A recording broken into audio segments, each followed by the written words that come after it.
selon l'accord de la Saint-Sylvestre signé à l'initiative de la Conférence épiscopale congolaise, le second et dernier mandat de Joseph Kabila aurait dû prendre fin le 31 décembre 2017 et conduire à l'organisation d'un scrutin présidentiel. Il n'en a rien été. L'élection présidentielle devrait avoir lieu fin 2018, mais rien n'est moins sûr. Paul Capita, bonjour. Bonjour, Madame Denis. Le 31 décembre 2017, l'appel du comité laïque catholique pour réclamer le départ de Joseph Kabila a été suivi et a entraîné la mort de nombreux innocents tombés sous les balles de l'armée. 15 jours plus tôt, l'appel de l'UDPS a été un échec. Est-ce une crise de légitimité de la classe politique au profit de l'Église catholique ? Effectivement, c'est une crise de la classe politique au profit de l'Église catholique dont l'action a un impact avéré au pays de tout le temps. Pourquoi crise ? Aujourd'hui, qui fait la politique au Congo ? Prenons ceux qui se disent opposants. Je n'en vois pas 4, en dehors peut-être de Martin Fayoulou, Mathieu Kalele, le professeur. Je m'arrête à ces deux-là. Parce que les autres, je me demande d'abord si ils ont un idéal, s'ils ont un projet, s'ils sont entendus, s'ils ont des répondants dans notre population. Parce que ce qui m'étonne, c'est que le pays est occupé. Voilà ce qui aurait dû les préoccuper de tout le temps. Le pays étant occupé. Occupé par qui ? Occupé par les Rwandais. Et avec l'aval de certains grands de ce monde, on n'ose pas le dire. Et pourquoi on ne peut pas le dire tout haut, l'annoncer au peuple qui souffre 17 ans durant? Le Congo est un enfer.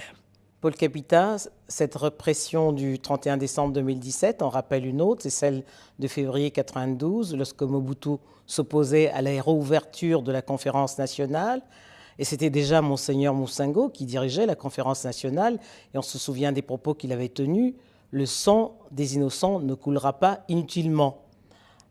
L'Église est-elle aujourd'hui le seul recours des Congolais pour défier le pouvoir politique ?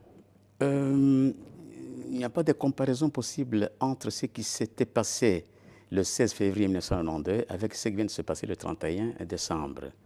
En ce sens que, en février 1992, c'était des fils du pays qui étaient encadrés par la dictature, qui avaient causé du tort à 69 personnes. Et les victimes, c'est moi qui les avais comptées. Je m'occupais de la sécurité de l'information au sein de l'UDPS.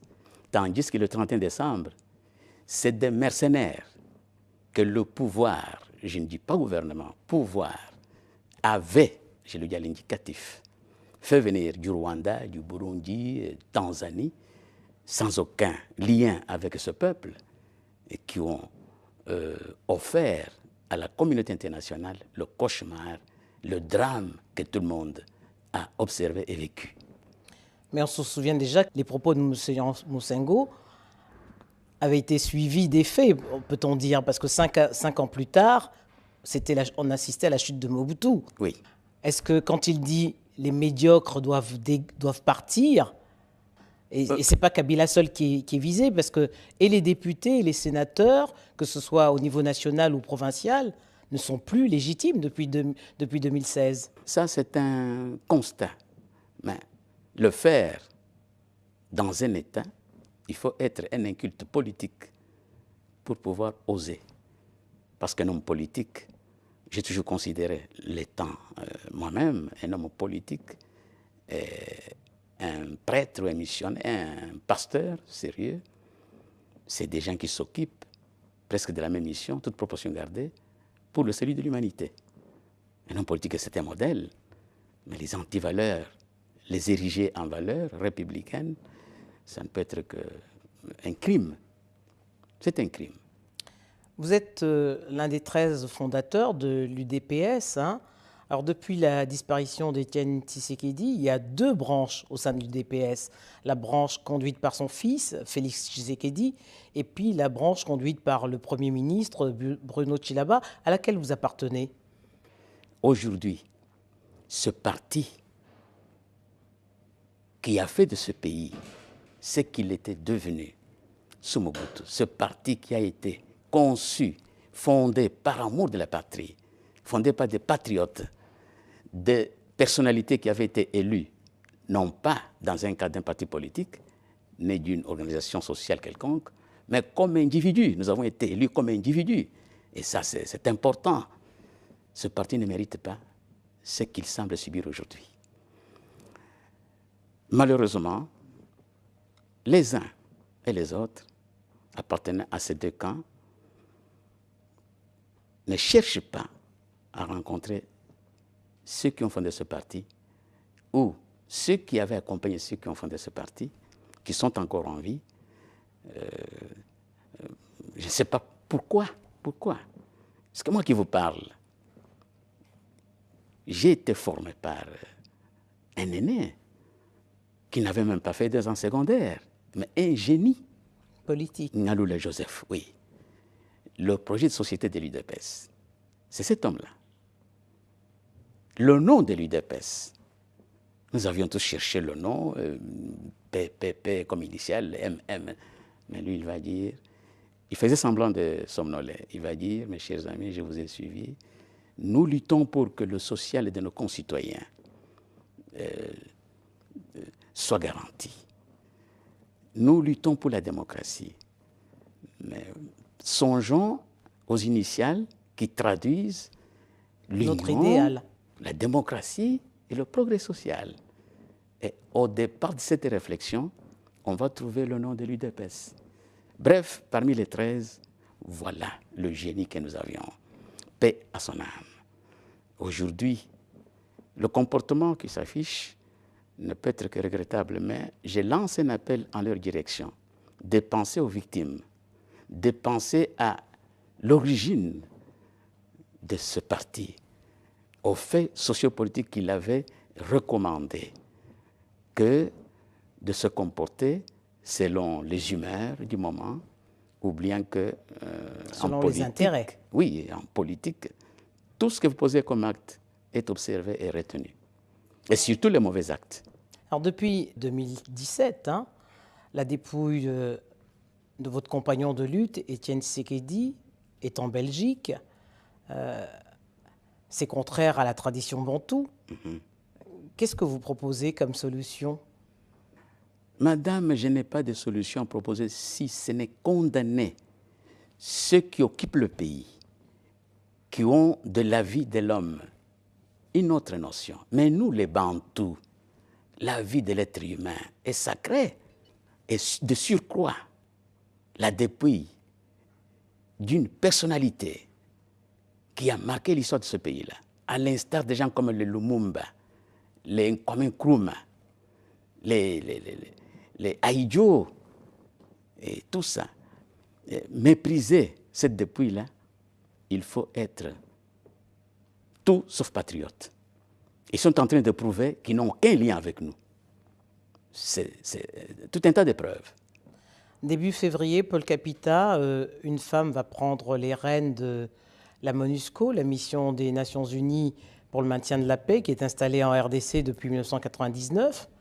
Qu'est-ce que vous attendez des Nations Unies en 2018? Face au drame que le peuple congolais souffre, je manque de mots.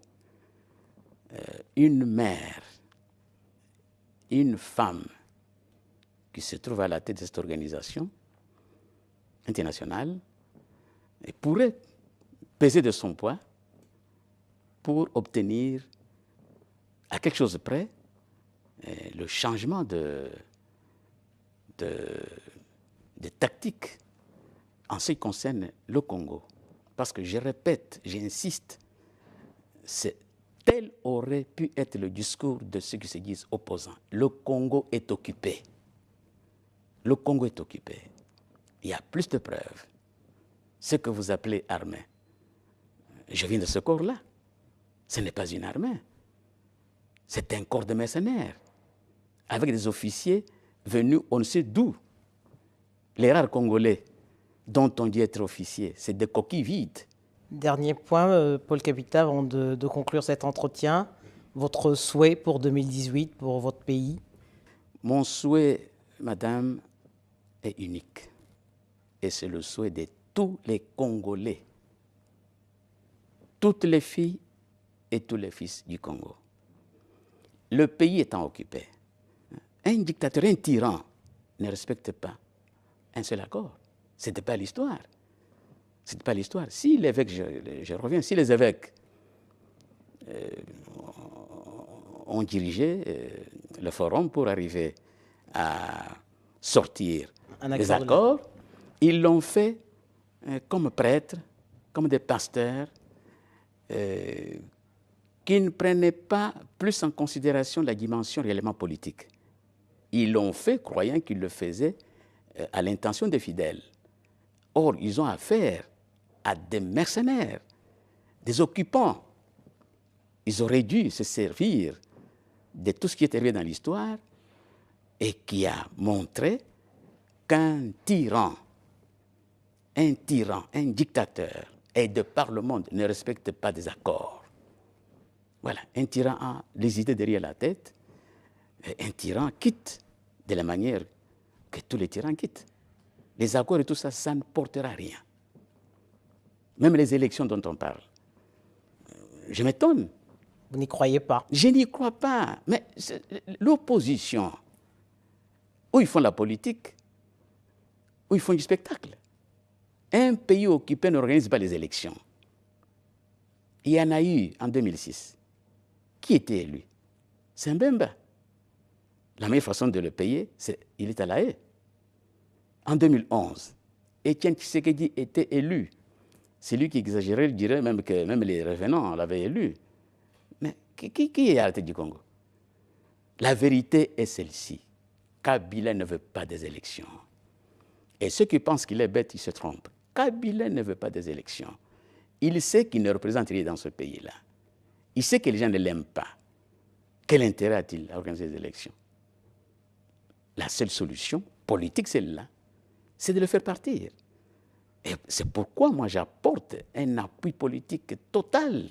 Et j'invite certains fils du pays, certaines filles du pays, qui plaident la cause de leur peuple, à apporter un appui politique total à l'Église catholique. Ils ont cru que Tshisekedi est mort, le terrain était vide. Mais le fait que Moussengo surgit, en tant que chrétien, moi je crois que c'est le souffle du Saint-Esprit qui a fait que Moussengo ressurgisse. Merci Paul Capita. C'est moi qui vous remercie.